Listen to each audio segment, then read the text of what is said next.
Welcome to Franchise Marketing Radio, brought to you by SeoSamba. Comprehensive high-performing marketing solutions for mature and emerging franchise brands. To supercharge your franchise marketing, go to SeoSamba.com. That's SeoSamba.com.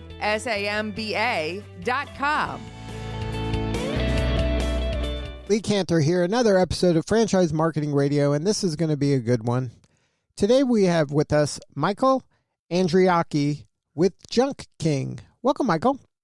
Welcome. Thank you. How are you this morning? I am doing great. I'm excited to learn what you're up to. Tell us about Junk King. How you serving folks? Well, Junk King's been around since 2005. We started to offer the opportunity to offer franchises in 2010 and have scaled across the country since 2010 and in probably every major MSA across the country. We offer a great opportunity for consumers and businesses to get their junk removal hauled away. There's different ways to go about doing that. We either do full service junk removal or we'll drop off a dumpster or bin, and customers can load them on their own, and we'll come back a few days later and pick those bins up. So we feel like that's been very attractive in the last 2 years, as it's 100% touchless junk removal from a COVID perspective. And so full service junk removal with a focus on recycling. Now, tell me about the backstory. Did you start this being a franchise in mind, or was this something that you were like, hey, this is a good idea. Let's see if anybody buys this? Yeah, no problem. Long story. I'll try to make it short and sweet.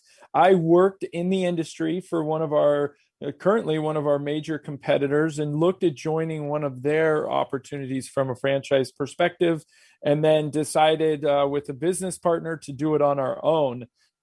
Since the franchise opportunity was already out there, and our competitors had franchised, certainly that was the dream, and the goal was, what if we could franchise this business one day and not just be a local San Francisco Bay Area junk removal company? So the focus was always there. Whether that was going to come to fruition or not was not our immediate goals. And then when we saw the success that we had, we wanted to give that opportunity to other individuals and entrepreneurs throughout the country. So now, if you were going to give advice to other emerging franchisors, what are kind of some do's and don'ts when it comes to taking the idea from, that single location, that one, the dream, the kind of the catalyst for the idea, to saying, okay, this is something, we've seen other people do this. Let's do these, A, B, and C, and let's not do all these. This was not good, and this was good. So what's some advice you can give that emerging franchisor?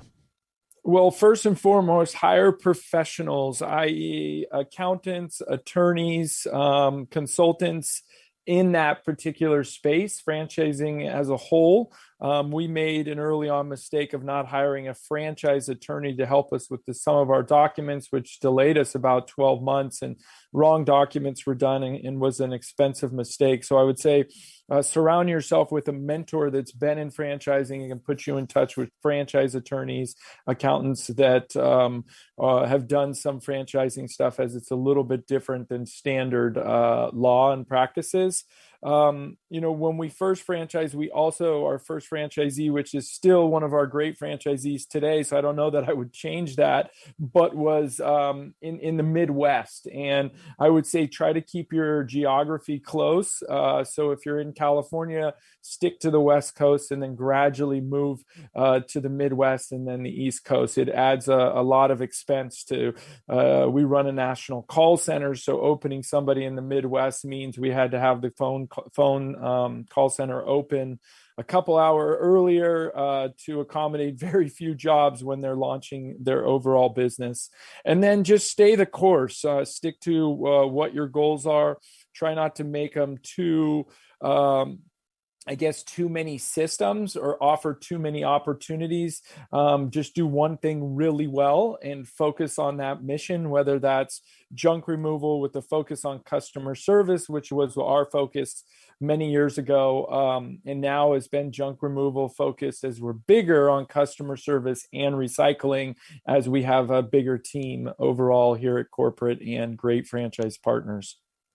So now, once you kind of started getting momentum with junking, and you got some people, the early kind of adopters, to get it going, did you kind of crack the code pretty quickly of, okay, this is what an ideal candidate looks like. We want more of these, and we want less of these? Yeah, absolutely. And you'll find that your systems, if you're good at what you're doing, certainly in your brand, and I think something that we did very well is listen to our franchisees. And our systems have been built by our franchise partners, of course, corporate staff. But over the last 10 years, we've just been blessed with having franchise partners that have come from different walks of life, whether that's marketing background, sales background, finance, operations backgrounds, have really helped us to improve our systems and KPIs across the board and what we should be looking at. As far as an ideal franchise partner, early on, we used to think it was a sales-oriented person that is willing to go out and network their business and talk throughout the community. But we've had some very successful franchisees that are introverts, but they are very focused on their numbers, very focused on the plan, can train their team members very well. So I just think if those are dedicated to the craft, our systems are pretty strong, that if you follow the system, we are picky as to who we bring on. We certainly want, I guess, individuals that have managed people before, maybe run a small business or a bigger team, not afraid to get in front of individuals and network and talk. It's certainly a plus, but not something that is imperative to have. I don't know if that answers your question. Yeah, so I just want to get clear on this ideal candidate. Are they kind of all in with junking, or are you okay with them having junking as part of a portfolio of other franchises? Because it seems like there's more and more what I call the professional franchisee who is kind of building their own empire around a similar customer. Yes, I mean, you want to... it is, you're right. It's common now that individuals are looking for passive income and to build a business that can kind of run itself. We would like you to be more involved in the business, certainly for the first 6 to 12 months, so that you understand the business and can help to create that foundation to have that passive income, and you can run it a little bit more remotely. If you are going to take that route, we just look at the financials a little bit differently, because you are going to hire a manager from day one to help you run the business. So we're okay either way, but it just needs to be structured right from the beginning, if that makes sense. Sure. Now, is there something that your high performers are doing more of that kind of the middle of the road performers you wish they would do more of? Not afraid to scale. You can't scale our business without adding trucks and training new team members. And sometimes franchisees can be hesitant to, they want to maximize, let's say they have 4 trucks. They want to maximize all 4 trucks before they buy the 5th. And sometimes most of the time, you've got to buy that 5th truck when the 4th truck's at 25% capacity. The more trucks you have on the road, the more branding you have, and you create this snowball effect of brand awareness, of marketing, customers, employees, and jobs. And so I think that would be one of the things. Also, a lot of franchisees, the bigger ones and the ones that are doing really well, are not afraid to do a little bit more than just the standard cost per click marketing programs. I think that with all the social and the Google efforts and AdWords, you can create a cost per click program where you can really control your budget and understand every click, where if you do a media, i.e. radio or TV or something of the sort, is much harder to track. And so franchisees are a little more hesitant to do that. the ones that do that, or spend money on local home and garden shows and networking and employees handing out flyers, you can't see that immediate ROI. But without a doubt, our top franchises are doing those things, and I think that's what's helping to separate them. Now, is the service primarily for that residential home that has stuff that they want to get rid of the stuff, or do you also have a commercial kind of version of this? Absolutely a commercial version. We're about 65% consumer oriented. Our commercial side is with realtors, property managers, contractors, estate liquidators, home organizers, etc. We do a lot of, that's what we call our B2B side. Doesn't mean that they're always at commercial buildings or locations. They can still be at residential locations, but there was a B2B relationship built through either networking overall. And then we have a pretty strong national accounts program where we have accounts that use us throughout the country for, all kinds of different locations. So is that what you were kind of referring to earlier, when that maybe a high performer is networking with these B2B opportunities, you're getting into a world that might be more lucrative over time, more predictable over time, but it might be hard to see the ROI for the initial kind of effort. Yes, of course. And then, we are a seasonal business. Certainly spring cleaning is a real thing. And in summer, consumers are cleaning their garages and backyards and out doing more work than maybe they are in the winter. If you build a strong B2B network through your efforts of networking and getting involved in the community, etc., then it can help you in those winter months, because they certainly want their businesses to stay busy during the winter, that they're using your services as well, and of course increase the summer months as well. And they're bigger jobs. You could do huge house clean outs where you're taking out 10 or 15 trucks versus a consumer job that may be a half of our truck. Now, for you, is it more rewarding now when a franchisee's killing it as opposed to when you first got started and you got, a first big job or you had a bunch of trucks filled? Yeah, absolutely. I think it's fun. The reason we did this is, went into franchising is to give our franchisees kind of the same opportunity that I had in success, and just being known as, oh, you're the junk king and the big red trucks around your area.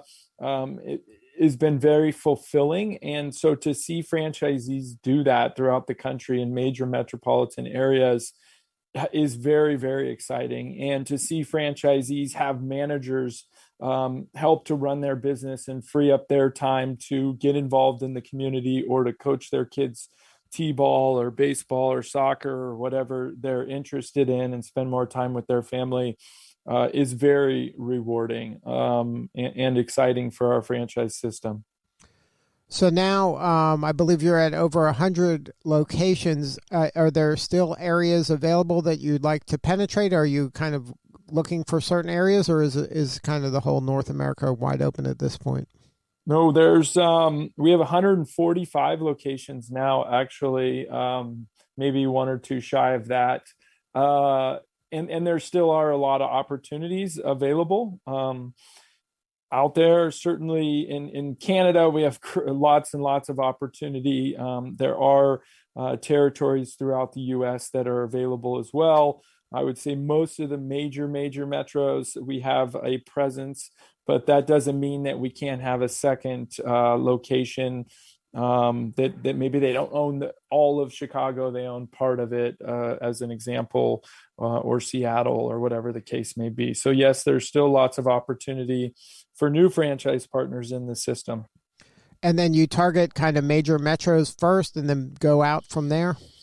Yeah, early on, that's certainly what we did. And so now we're getting a little more granular in our efforts. We like our franchisees to have at least 500,000 population, give or take maybe 50K, something like that.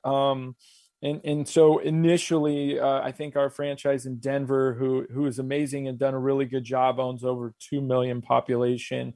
So if there was a territory sold where we still have 500 to 750,000 available territory next to a major MSA, then that would be a good place for someone else to come in and utilize some of the current brand awareness and opportunity there. Good stuff. Well, congratulations on all the success. If somebody wants to learn more about the opportunity, what's the website?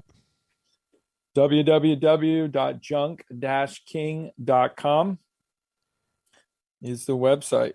And then they can go there, they can learn about it, and then there's a tab for franchising opportunity? Yeah, yes, there's a franchise tab.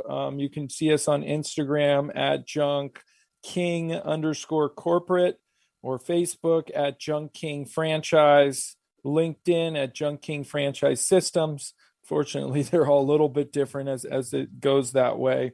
But yeah, you can go to our main website. There's a franchise tab there. We'll get you in touch with our franchise development team and kind of walk you through that process. And during that process, you will talk to all of our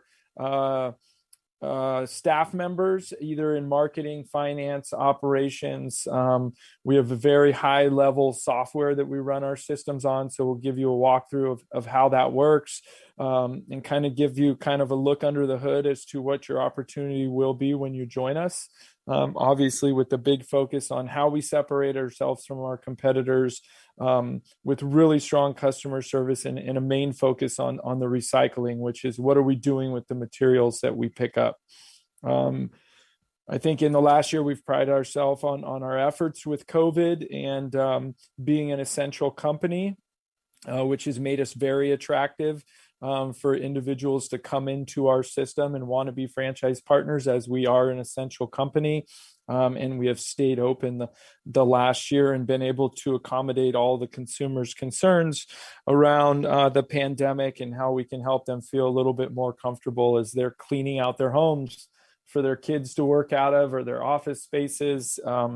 Has made us very busy, but I think we've handled it well and accommodated the consumer.